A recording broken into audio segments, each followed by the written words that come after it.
Welcome to Mind and Soul Matters. We're delighted to share with you again another special presentation from a live forum. It is part of a series of live talks organised in collaboration between Mind and Soul Matters and Melville Baha'i Community to discuss issues around mental health in our society. I will leave the introduction of our presenter to Dr. Dina Ashurian, MC of the forum. Enjoy this very interesting and informative presentation.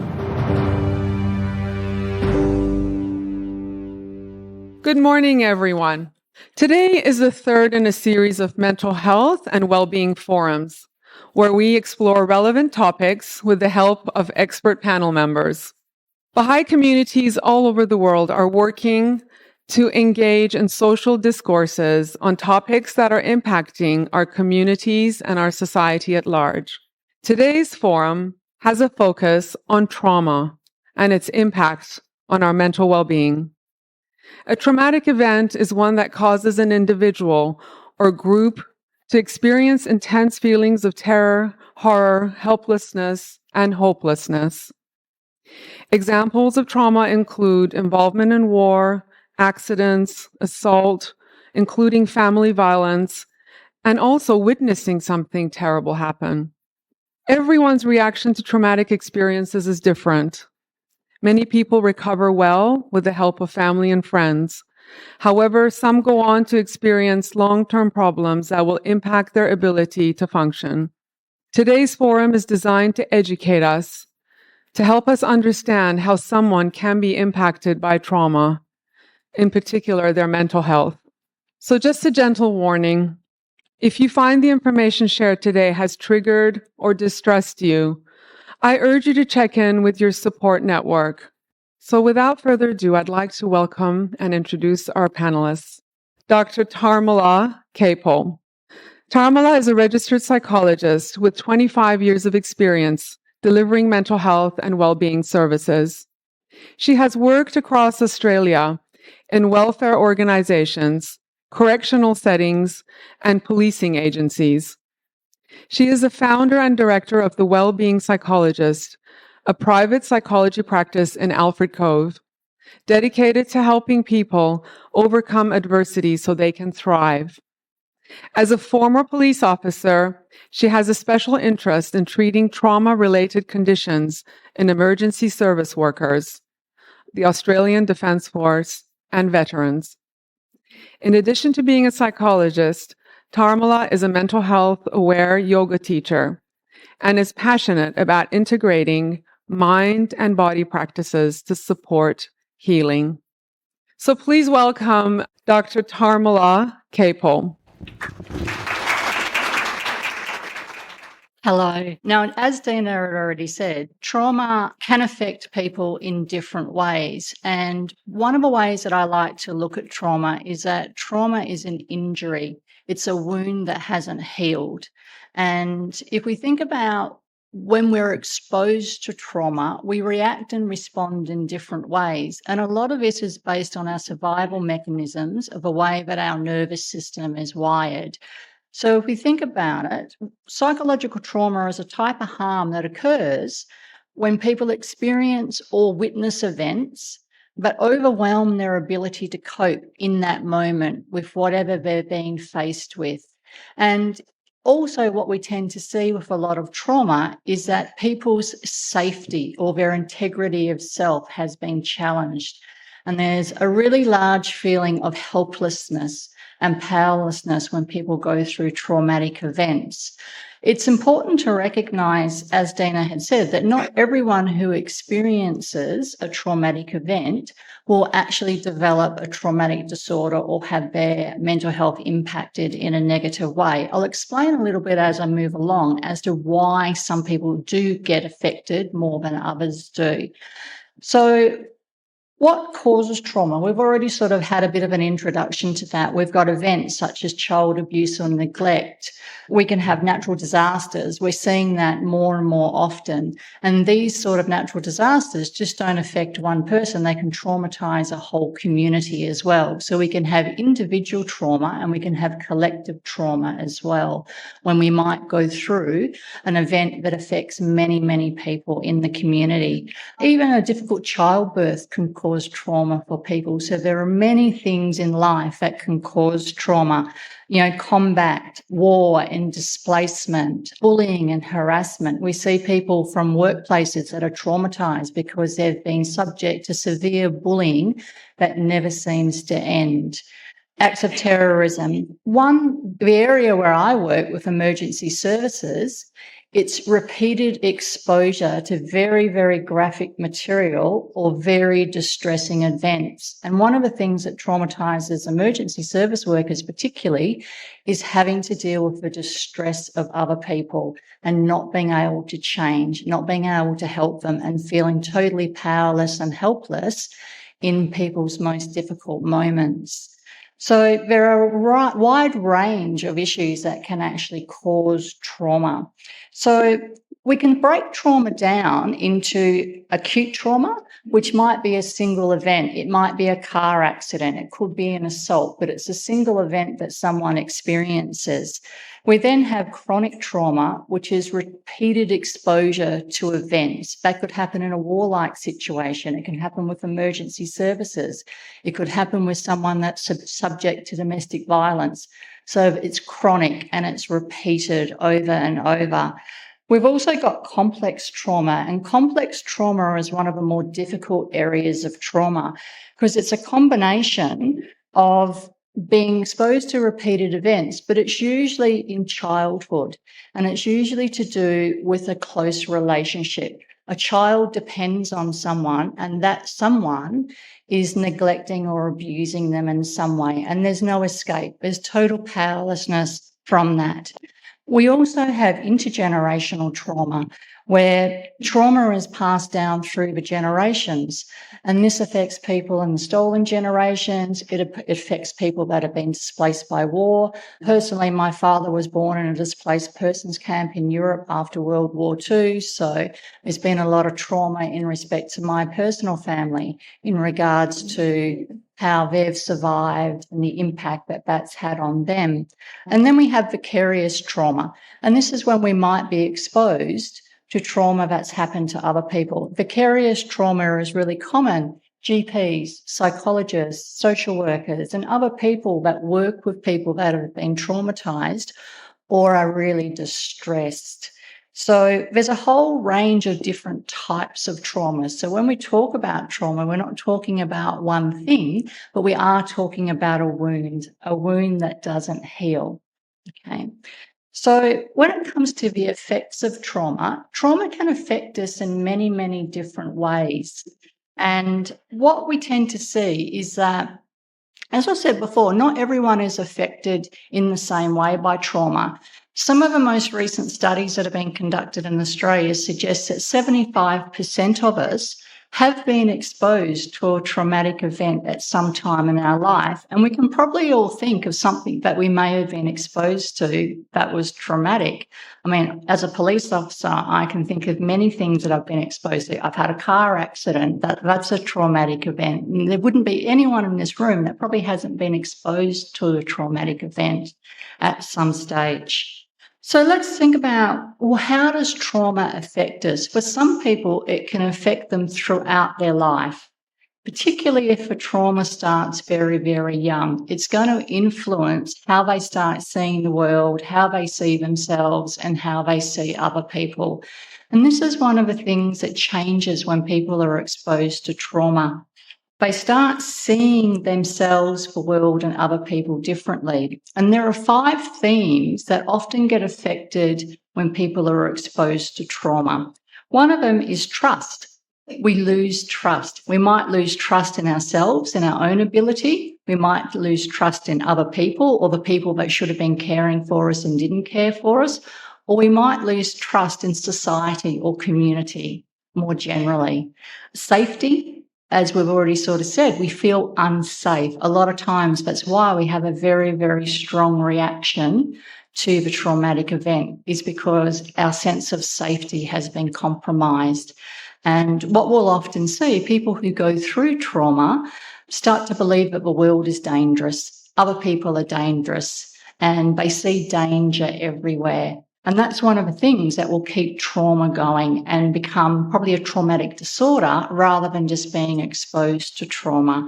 Power and control. Remember, we talked about before this sense of helplessness, this sense of powerlessness. We all like to have some sense of agency or autonomy in our life. And when we don't have that, it's very, very difficult to cope and ground ourselves back again when we feel totally powerless. The other area where trauma can affect is self-esteem, our belief in ourselves, our worthiness, our lovability, our ability to be safe or to protect ourselves. So there's lots of different ways that trauma can affect our self-esteem as well. And the other area is intimacy. It can affect our ability to build relationships with other people. We've talked about trust. And this can be an issue that comes more with interpersonal trauma. So it's a really important thing to know that there are these different themes that trauma can affect. So when we think about the effects of trauma, trauma can lead to post-traumatic stress disorder, PTSD. That's what we often hear. Now, not everyone who's exposed to trauma will go on and develop an adverse mental health disorder or some negative impact from the trauma. I think trauma is probably very underrepresented. Having worked in the populations that I've worked in, particularly in welfare organisations and correctional settings, there would be very few of my clients that hadn't been exposed to trauma and hadn't had significant impact from the trauma they had been exposed to.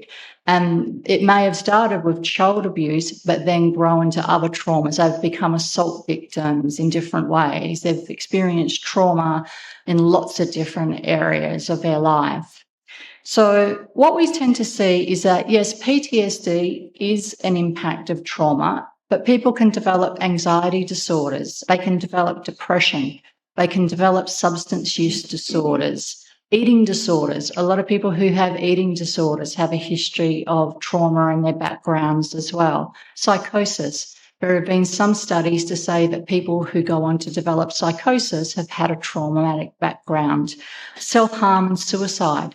A lot of people who have experienced self-harm or suicide ideation or may have completed the act have been exposed to trauma as well, and they've found it really, really difficult to live with that trauma or to overcome or heal from that trauma.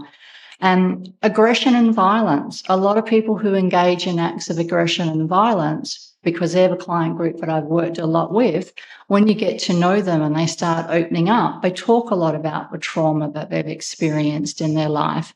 So trauma can affect us in many, many different ways, not just sort of psychologically. It can also affect our physical health. A lot of people who may have unexplained health conditions, a syndrome condition. Irritable bowel syndrome is one that comes to mind very, very commonly. Not everyone who has irritable bowel syndrome has been exposed to trauma, but there is a large cohort of those people who have been exposed to trauma. So trauma can come out in our body as well. It may not come out in our behaviour, but our body decides, I can't cope with this trauma, so I'm going to start responding to my environment in this way.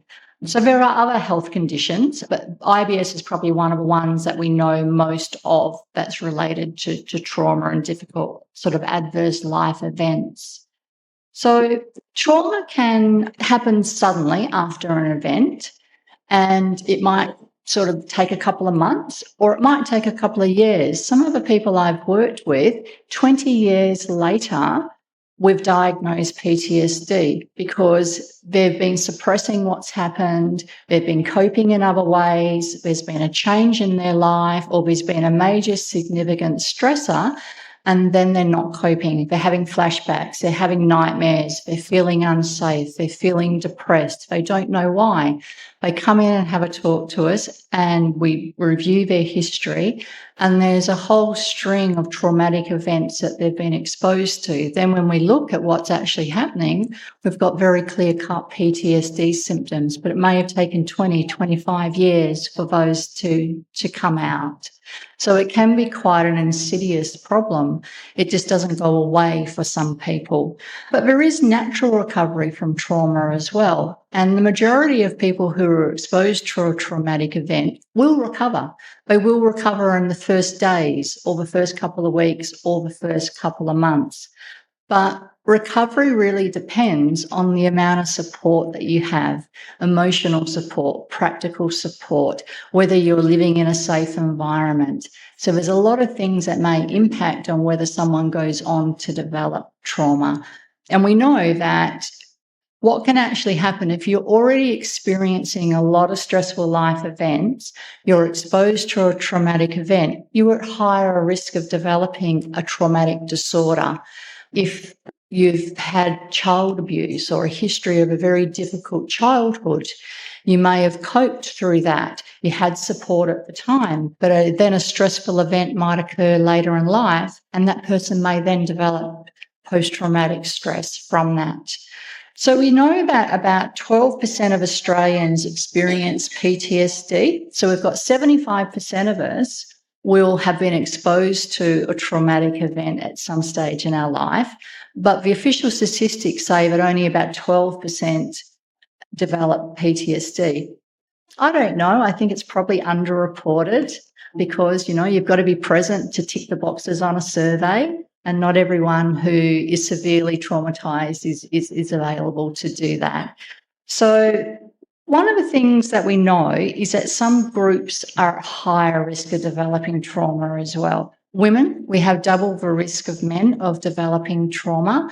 People from First Nations communities are at higher risk. People from the LGBTQI, I can't keep with all the numbers, I mean, no offence to anyone if I haven't got it right, are much more at risk as well. Refugees are much more at risk of developing trauma.